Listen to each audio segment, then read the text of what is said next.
Pesach, nós temos duas mitzvot da Torá. A primeira, já falamos, a mitzvah de comer matzah na noite do Seder, na primeira noite e na segunda noite. E a segunda mitzvah que a Torá descreve, que é Vehigadetá lebincha bayom ha'u. Você vai contar, Vehigadetá, você vai relatar a Haggadah.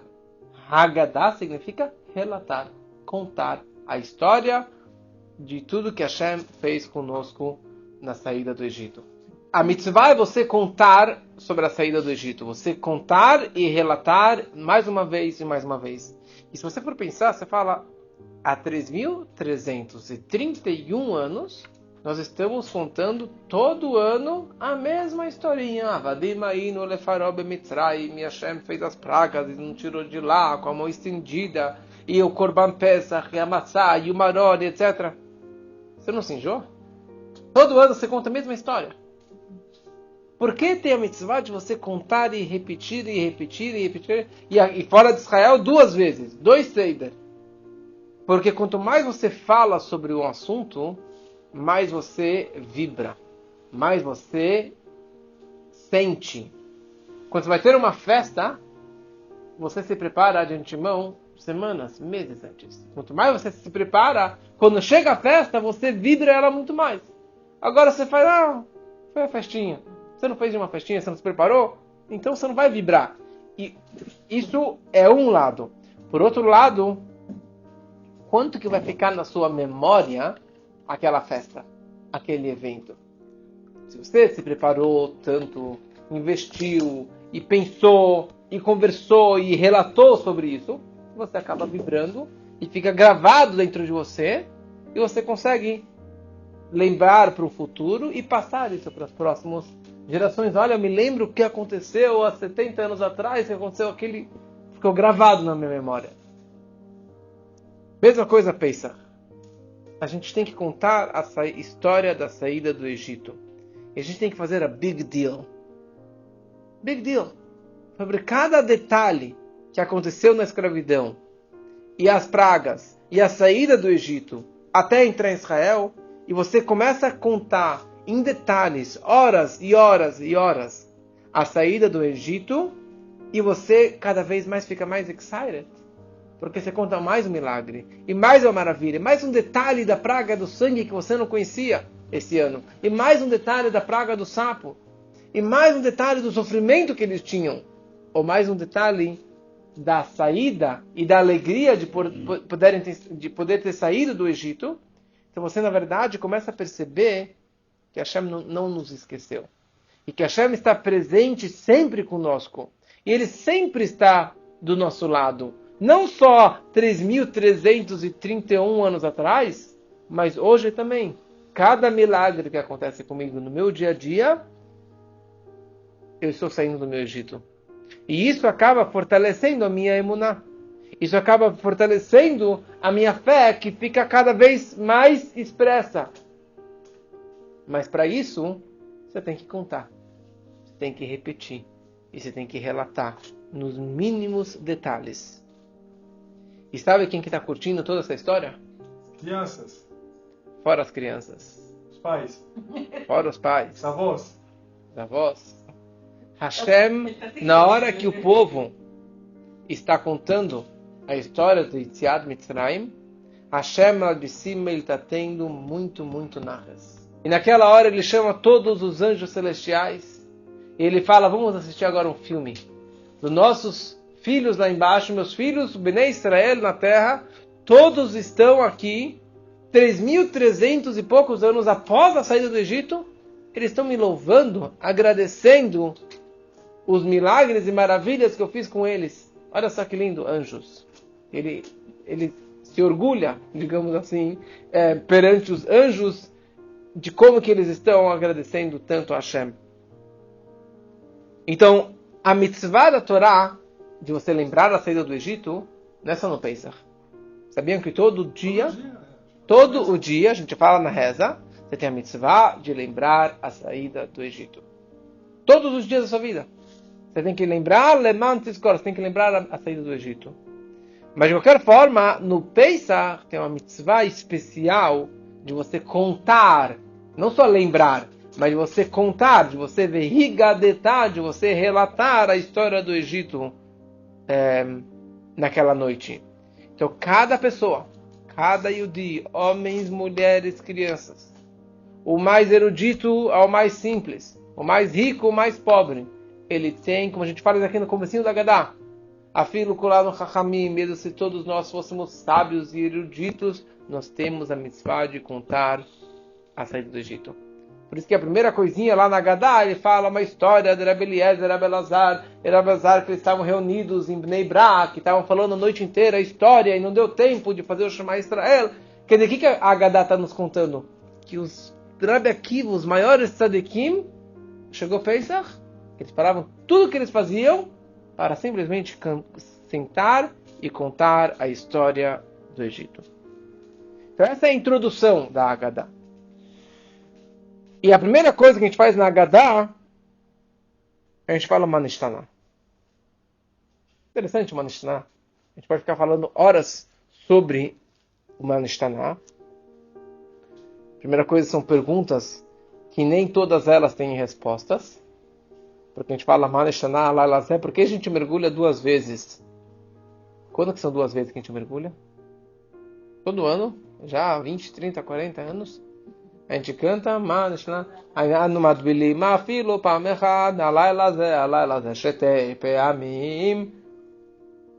ano inteiro a gente não mergulha nenhuma vez, e essa noite a gente mergulha 2 vezes. Você entendeu a pergunta da pergunta? Você entendeu a pergunta? Quando que a gente mergulha 2 vezes essa noite? Primeiro a gente mergulha a batata, a cebola na água com sal. E a segunda vez, a gente mergulha o maror no haroset. Por que a gente faz isso? Qual que é o intuito? Várias explicações. Mas a mais conhecida, como consta aqui na folhinha, é para despertar a curiosidade da criança. Papai, por que o batata na água com sal? Depois você vai lavar a mão. Mas por que você lavar a mão e não fazer a brachá do Netilat Yadayim? Mas para quê? Por quê? Porque a mitzvah da Torá é você contar para o seu filho. Ou na verdade a Torá descreve 4 vezes o argumento, a conversa que um pai vai ter com o filho sobre a saída do Egito.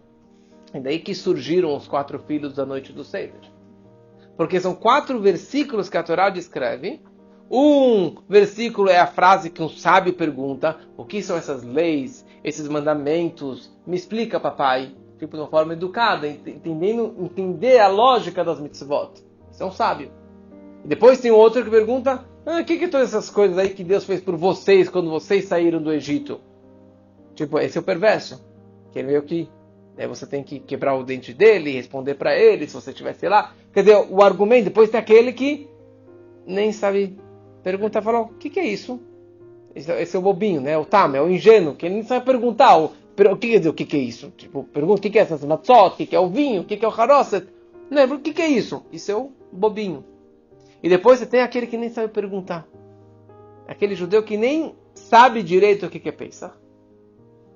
Ele só sabe o que é o gefilte fish, e o kreplach, e o knedlach da vovó, isso ele sabe. Mas ele nem sabe perguntar, ele nem tem interesse, nem tem a curiosidade, e ele nem pergunta.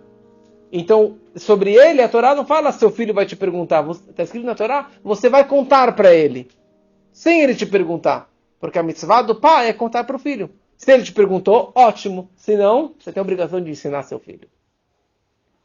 Então, em outras palavras, a estrutura da Haggadah é baseada neste pai e filho. Pergunta e resposta. E por isso que até o tom da leitura da Haggadah tem que ser num tom tipo de pergunta e resposta. E por isso que a primeira coisa que se faz no Seder é o Manishtaná. São 4 perguntas que a criança ela faz. Interessante. Nós temos 4 perguntas, nós temos 4 filhos, nós temos 4 copos. A ideia é que seja relatado. Interativo. dinâmico. E é assim que tem que ser a noite do Seder. Então, interessante, essas 4 perguntas, não necessariamente que tem a resposta por que mergulhar 2 vezes, ou por que Hametz ou Matzah, ou por que a gente come reclinado, ou por que a gente come maror.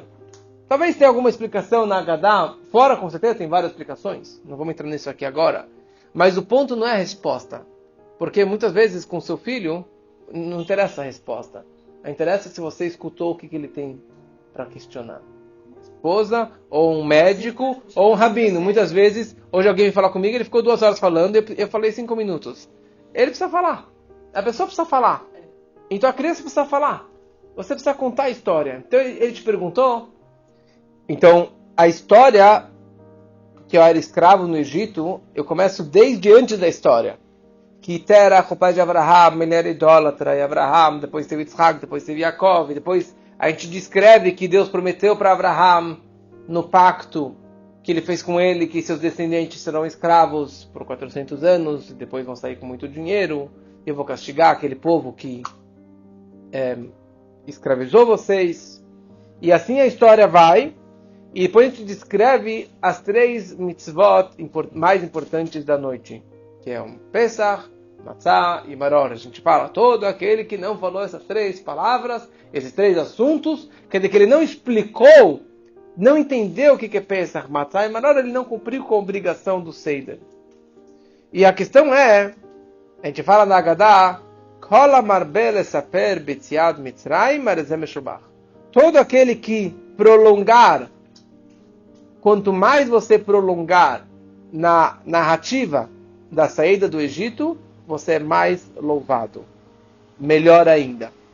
Você pode contar a história toda em meia hora, mas se você ficar 5 horas contando, a noite toda contando, como a gente fala na Haggadah.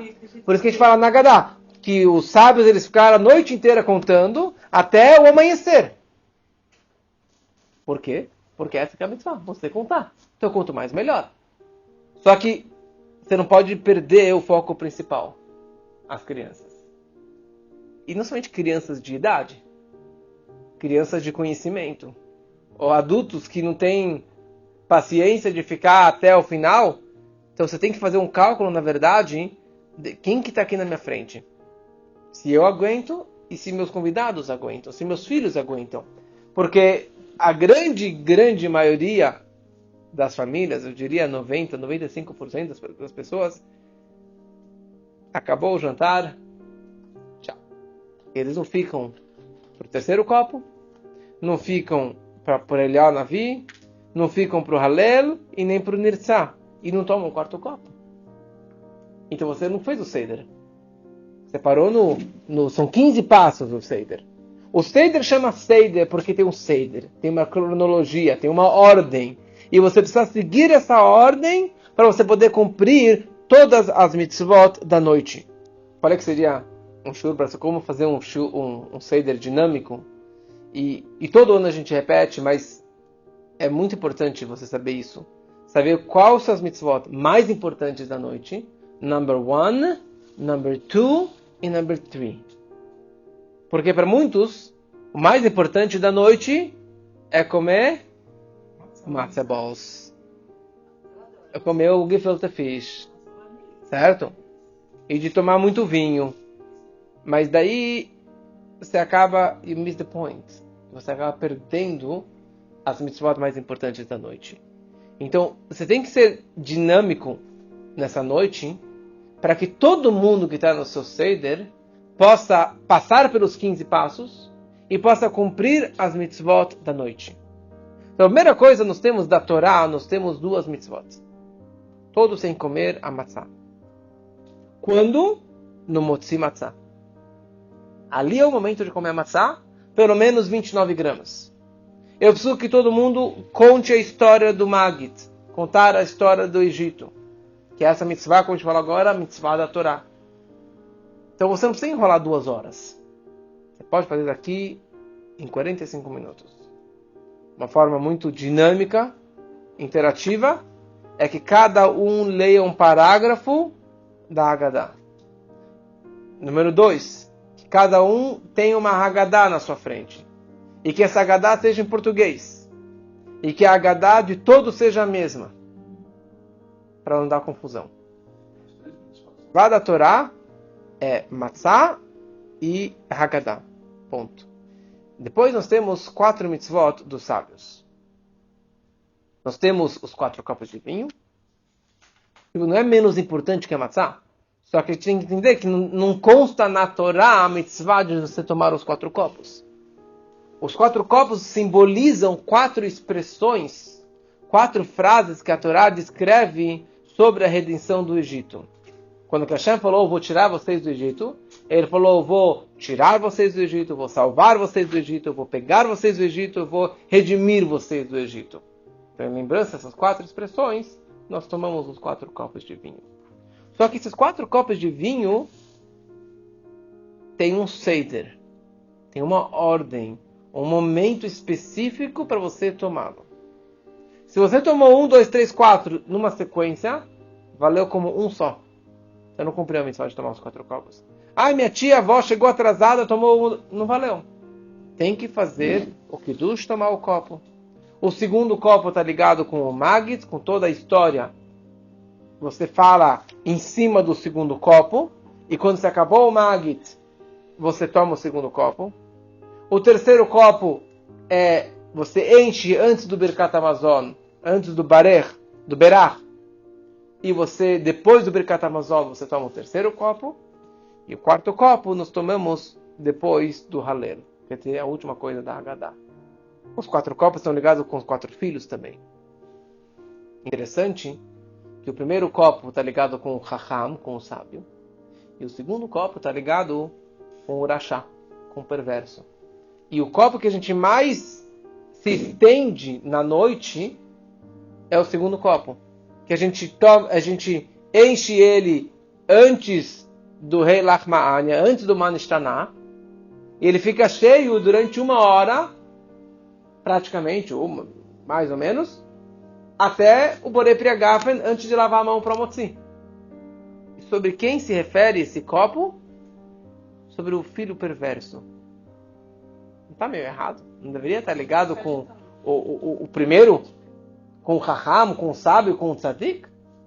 E essa ordem dos 4 filhos também é muito interessante. A Haggadah descreve Echad Chacham, Echad Rasha, Echad Tam e Echad She'enu Yodeh Lishol. Que a Torá se refere a 4 filhos. 1 Rasha, 1 sábio, 1 perverso, 1 ingênuo e 1 que não sabe perguntar. O que é esse 1? Eu sei contar 1, 2, 3, 4. Poderia falar simplesmente 4 filhos, sábio, perverso, ingênuo e que não sabe perguntar. Porque a Haggadah fala Echad, Echad, Echad. E depois a ordem dos 4 é fora de ordem. O sábio, o perverso, o ingênuo. O perverso é o último. Ele é o fim da fila. Ele deveria estar lá do canto da mesa. Não do lado do Chacham. Ele não merece estar do lado do Chacham. Ele deveria estar por último. Porque o Rashá, o perverso, é colocado na mesa do Seider do lado do Chacham. Qual é o denominador comum de todos os 4? Que eles são filhos. E os 4 estão na mesa do Seider. E os 4, eles são judeus. Eles têm uma Neshama dentro deles. Eles têm um Echad dentro de cada um deles. Hashem Echad, Deus um e único, se encontra no Chacham, Echad Chacham, por isso que a Haggadah repete. 1 sábio, 1 perverso. O perverso também tem Hashem Echad dentro dele. E o ingênuo também tem. E o que não sabe também tem. That's number 1. Só que em alguns, principalmente no perverso, no rebelde, esse Echad está oculto. Não está visível. E como que você aproveita a visita daquele seu primo rebelde para conseguir aproximar ele e que ele fique até o final do Seder e que ele volte ano que vem e que ele seja mais judeu e que ele possa expressar mais esse errado dentro dele? Quem é a única pessoa que consegue aproximar esse judeu? Quem é a única pessoa que tem as ferramentas e o linguajar para aproximar um judeu tão afastado? É ingênuo, nem para ele sabe. O que não sabe perguntar também é outro. O único que tem a capacidade é o sábio, é o Raham. O Raham, ele tem o conhecimento e as ferramentas e o carisma de aproximar o irmão dele, que é perverso.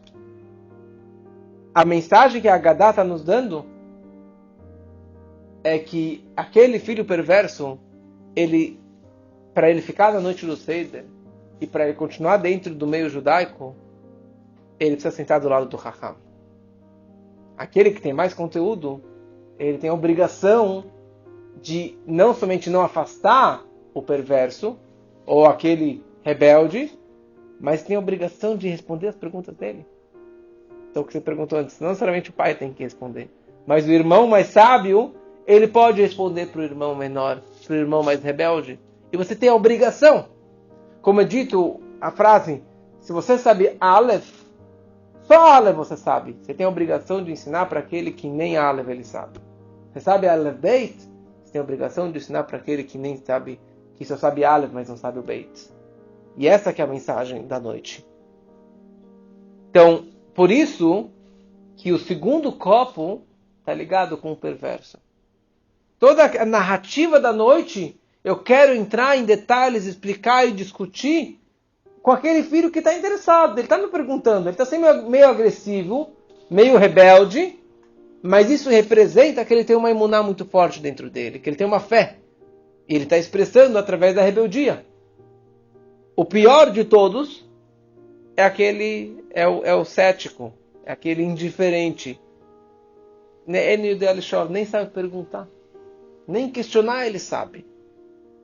Então eu tenho que abrir a boca dele e explicar para ele. Então, estávamos falando que dos sábios nós temos 4 mitzvot. A primeira mitzvah é de tomar os 4 copos de vinho. A segunda mitzvah dos sábios é de comer o maror, a erva amarga, a raiz forte. Pode ser endívia, pode ser alface romana, pode ser raiz forte. Para você cumprir a obrigação, não basta comer um pedacinho de alface. Você tem que comer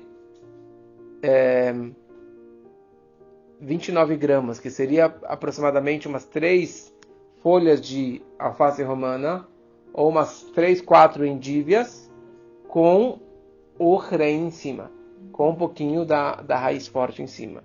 O Rebbe fazia uma bola de raiz forte e comia tudo aquilo. E o Rebbe deixava uns talinhos também, uns pedacinhos sem ralar da raiz forte e comia isso, para você realmente sentir a amargura. Tem que, na hora que a gente fala o maror, a gente fala motzi, matzah, maror. Depois a terceira mitzvah dos sábios é de comer e tomar reclinado para a esquerda, os 4 copos de vinho e a matzah. Quando a gente come o motzi matzah e quando nós comemos o korer, o sanduíche, nós temos que comer isso reclinado para a esquerda. Primeira coisa, reclinado, que é um sinal de liberdade, é um sinal de riqueza. E a pessoa nobre, ela tomava aquelas poltronas deitadas, e a gente toma isso aqui para o lado esquerdo e não para o direito. Para o lado esquerdo e não para o direito, porque para o direito você pode acabar engasgando, a comida pode acabar entrando no canal errado. Então a gente toma para o esquerdo, e dessa forma a comida ela entra direto. E a quarta mitzvah dos sábios dessa noite é de cantar o Hallel, de cantar os salmos que estão ligados com júbilo, agradecimento a Deus, e muitos deles relatam exatamente sobre a saída do Egito. 4 mitzvot dos sábios. Todo o restante são costumes que os sábios instituíram depois, ou que foram tradições para cá e para lá, mas a gente tem que saber focar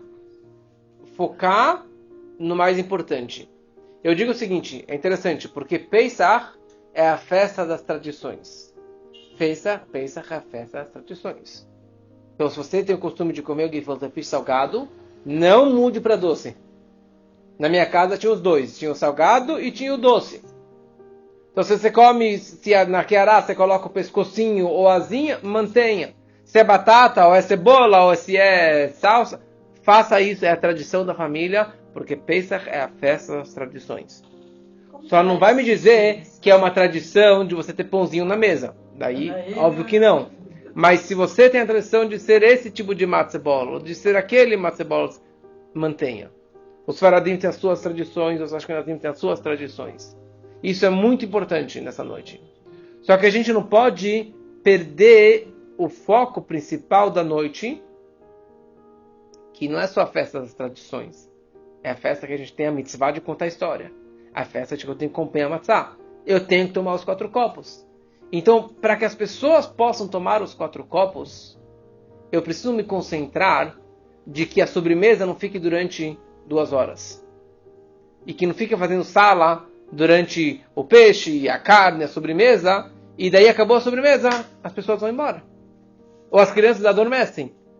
E eles não fizeram o Birkat Hamazon, não abriram a porta para Eliyahu Navi, não tomaram o 3º copo, não contaram Halel, que é uma mitzvah dos sábios, e muito menos tomaram o 4º copo. Então como que eu faço para manter o público? As crianças acordadas, e não somente as crianças, mas os adultos desinteressados, que estão no nível de criança, que eles fiquem até o final. Então tem que ser dinâmico, e tem que ser interativo. E tem que ser de uma forma que eu possa, na verdade, agilizar as coisas, e não ficar naquela sala, na sobremesa, durante horas, mas quando começou a sobremesa, pega o afikoman, começa a comer o afikoman, começa a ler o Birkat Hamazon, todo mundo agora vai tomar o 3º copo. Pronto, todo mundo vai tomar o 3º copo. Isso é diretivo. E depois, você abre a porta para Eliyahu Navi e faz aquilo que eu falei antes, de você fala para todo mundo fechar os olhos. Na hora do Eliyahu Navi, é o momento mais especial da noite do Seder. É o momento que o Eliyahu Navi, ele está presente. Por que Eliyahu Navi? O que representa Eliyahu Navi? O que tem a ver Eliyahu Navi com a noite do Seder? E por que a gente enche um copo para Eliyahu Navi? Todo mundo enche o copo e fica lá observando se ele tomou um pouquinho. Daí vem alguém e balança a mesa para derramar. Eliyahu Navi bebeu. Mas o que representa isso tudo? Eliyahu Navi é chamado Mevaser HaGeulah. Aquele anjo, aquele profeta, que ele vai anunciar a vinda do Mashiach. 3 dias antes da vinda do Mashiach, Eliyahu Navi vai vir de corpo e alma e vai anunciar: Mashiach está chegando e se preparem. Então Eliyahu Navi, ele está presente em todos os Brit Milá, porque quando acaba o Brit, ele sobe para os céus, ele testemunha perante Deus que o povo fez o pacto, que é a mitzvah mais importante do bebê, do início da vida, e ele está presente em todos os darim do mundo todo ano. Porque na hora que eu abro a porta para Eliyahu Navi, o que eu estou expressando naquele momento? Estou expressando para Deus que eu tenho fé em Mashiach. Eu continuo acreditando. Aconteça o que aconteça, com todas as dificuldades que nós passamos, nós acreditamos em Mashiach. E o fato é que Mashiach está aqui entrando. Ele está anunciando a vinda de Mashiach. Mais uma ideia. Eu abro a porta, porque a noite do Seder é chamada Leil Shimurim, a noite protegida. A noite do Seder é chamada a noite protegida. Que nada pode acontecer com o Yehudi nessa noite. Você não pode ter medo de ninguém. E por isso o costume é de você deixar a porta de casa destrancada na noite do Seder. Ouviu? De você deixar a porta de casa destrancada. Porque é uma noite protegida. Interessante que o trecho que nós falamos, não sei se já notaram, quando a gente abre a porta para Eliyahu Navi, a gente fala um trecho em hebraico ou em português, que Deus derrame a raiva, a fúria contra os nossos inimigos. Tipo, tem a ver isso com um momento tão auspicioso de abrir a porta para Eliyahu Navi, derramar a raiva contra os nossos inimigos. Porque Pesach sempre foi uma data ligada com libelos de sangue. Com as acusações que os judeus pegavam o corpo de um cristão para fazer matzah em Pesach, os libelos de sangue. E isso sempre estava ligado com Pesach. E muitos judeus morreram, ou foram presos, ou apanharam por causa dessa invenção de matar um cristão, uma criança, para pegar o sangue para fazer. Então, nesse momento, a gente está falando, Hashem, a gente está protegido. A gente abre a porta, nós acreditamos na redenção, e eu não estou com medo de nada, porque essa é a noite protegida. E eu coloco um copo de especial para Eliyahu Navi. Um quinto copo, na verdade, seria. Um quinto copo na mesa, só que ninguém vai beber desse copo. Esse copo é para Eliyahu Navi. Interessante, todo judeu tem que beber os 4 copos. E se Eliyahu Navi chega agora e ele tem que tomar um copo de vinho, você tem um copo para ele? Sim, eu tenho um copo servido para você. Eu abri a porta, estou te convidando para minha casa, e eu tenho um copo para você beber esse vinho. Mas, interessante que eu falei antes que existem 4 linguagens da Torá sobre a redenção do Egito. E por isso que nós tomamos os 4 copos de redenção, de liberdade. Só que existe uma quinta expressão na Torá descrevendo a saída do Egito. Deus ele fala, Veheveti etchem, eu vou levar vocês para a terra de Israel. Que isso na verdade não demonstra a saída do Egito, mas demonstra o término da saída do Egito, que é a entrada em Israel. Então por isso que a gente não toma 5 copos. Quer dizer, o quinto copo, ou a quinta expressão, está ligado com a redenção futura. Está ligado com Mashiach. A gente coloca um quinto copo para Eliyahu Navi, que representa Mashiach, que representa a última redenção. A primeira Agadá que foi traduzida, ela foi traduzida na Inglaterra, em Londres, para o inglês. No final do século XIV, a Agadá foi traduzida em inglês. Porque a mitzvah da noite é você contar a história. E não precisa ler em hebraico, você vai ler em português para que as pessoas curtam, entendam, participem. Na Keará, nós temos 6 itens. Na Agadá. Um dos 6 itens é o ovo. O ovo normalmente é dado como sinal de luto. Quando a pessoa volta do enterro, Deus nos livre, quando a pessoa perde o ente querido, ele volta do enterro, volta do cemitério, a primeira refeição que aquela pessoa, o enlutado, tem que fazer é uma refeição de ovos cozidos que alguém fez para eles. Porque o ovo representa o ciclo da vida, certo? Representa essa bola, representa o ciclo da vida. Então, uma das analogias do ovo é porque nós, apesar que Benei Chorim, nós somos homens livres, nós saímos do Egito, mas por outro lado, eu estou de luto. Eu estou de luto porque o Beit HaMikdash não foi construído. O Beit HaMikdash está destruído. Enquanto que Eliyahu Navi não chega, enquanto que o Mashiach não chega, eu estou de luto. Então eu como este ovo nessa noite. Uma outra explicação pelo ovo, porque tem o zroa, tem o ossinho, o pescocinho, que isso representa uma lembrança ao Cordeiro Pascal, ao Korban Pesach. Só que a gente coloca só uma simbologia, ele meio queimadinho, lembrando, mas não podendo comer, porque só se comia o Cordeiro Pascal quando que tinha o Beit HaMikdash. Junto com o Cordeiro Pascal se trazia mais um sacrifício que era o Korban Hagigah, a oferenda de Hagigah, de Hag. Todos os 3 Hagim, as 3 festas, Pesach, Shavuot e Sukkot, se trazia uma oferenda junto no templo. Em lembrança dessa oferenda, nós trazemos um cozido, que é o ovo. E o ovo nós comemos mergulhado no sal, na água com sal também. A primeira coisa que a gente come após a matzah e o maror e o korer. A primeira comida que a gente come na refeição é este ovo cozido. Nós depois, na Keará, nós temos também o maror e o chazeret, que na prática é a mesma coisa. Os dois têm as folhas, a andívia ou a alface romana, e o hren, a raiz forte em cima. Os dois têm a mesma coisa.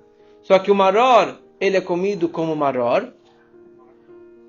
Na hora que a gente fala na Haggadah, matzah, motzi, matzah, maror, na hora que a gente fala sobre maror, a gente tem que comer o maror. Depois do maror, a gente come korer, que é o primeiro Big Mac. Matzah, maror e o haroset.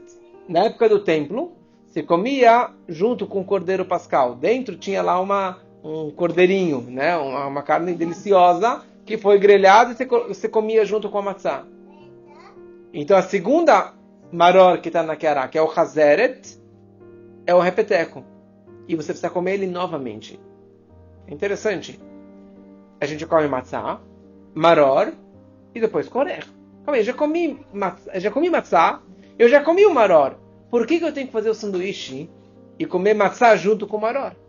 E eu preciso comer novamente 29 gramas de matzah no sanduíche, que seria meia matzah redonda ou uma matzah quadrada, e novamente lá as 3, 4 folhas de maror. Quando a gente come o korer, nós falamos uma frase: que Nasai Hillel, assim fazia Hillel na época que o Beit HaMikdash existia. Ele juntava matzah e maror e comia junto. Porque tinha uma discussão como que deveria comer o cordeiro pascal e as matzot e o maror. Se você tem que comer a matzah separada e o maror separado, ou os dois juntos. Então os sábios diziam que tem que comer matzah sozinha, depois o maror sozinho. Só que o Hillel discutia, ele era da opinião que você precisava comer os dois juntos. Então, para cumprir de acordo com todas as opiniões, a gente come matzah, maror e depois os dois juntos. E por isso que é o hazeret, o sexto item da Keará, que é o hazeret, que é a mesma coisa. E o interessante é que a Keará que tem na mesa, o correto seria que todos os homens da casa tivessem a sua própria Keará. Para que ele tenha o seu próprio ovo, o seu próprio carpaz, o seu próprio maror e o seu próprio hazeret com a quantia para ele. O homem da casa, ele tem que ter mais folhas na sua própria Keará, o suficiente para dar para a esposa, para dar para os filhos, para dar para os convidados. Se não é suficiente para todo mundo, pode pegar mais da mesa. Mas eu tenho que dar um pedacinho, pelo menos, da minha Keará, digamos que está abençoada, que tem essa Kedushá a mais, para que todos possam ter a quantia suficiente para comer nessa noite. Karpas é a batata ou a cebola. Então, karpas, se você dividir em hebraico, você pode dividir com samer, perer. Perer significa trabalho desnecessário, um trabalho forçado que os judeus tiveram no Egito. Samer vale 60. Isso representa os 600 mil judeus que fizeram um trabalho desnecessário, um trabalho escravo no Egito. Sempre falo, mas é uma coisa que o Rebbe falou várias vezes e que infelizmente cada vez mais real é essa situação, que na Haggadah tem 4 filhos. Só que hoje existem 5 filhos. Quem é o 5º filho? Aquele que nem na noite do Seder ele vem. Aquele judeu desgarrado, que ele está tão fora, que ele nem sabe que é o Seder hoje. Nem sabe que é Pesach hoje à noite. E a nossa obrigação é de você trazer esse 5º filho para dentro da mesa do Seder. De você pegar esse filho e trazer ele para dentro de casa e não deixar ele fora de casa. Essa que é a nossa obrigação. E talvez o 5º copo, que eu falei antes, o copo de Eliyahu Navi, está ligado também com esse 5º filho. Porque somente Eliyahu Navi Mashiach, que será capaz de resgatar todas essas almas perdidas, desses judeus tão soltos e esquecidos, que nem sabem que são judeus, e conseguir trazer eles para a noite do Seder. E a gente conclui o Seder falando Leshaná Abá Birushalayim. Quer dizer, não é que ano que vem em Jerusalém. Eu vou hoje para Jerusalém e no ano que vem já estaremos em Jerusalém. E que assim seja realmente Leshaná Abá Birushalayim, e que a gente possa ter um Pesach Kasher Vesameach, com muita fartura, com muita alegria, e com muita comida, e com muita matzá, e com muito vinho, mas com paz da família, e que todos possam cumprir as mitzvot da melhor forma possível.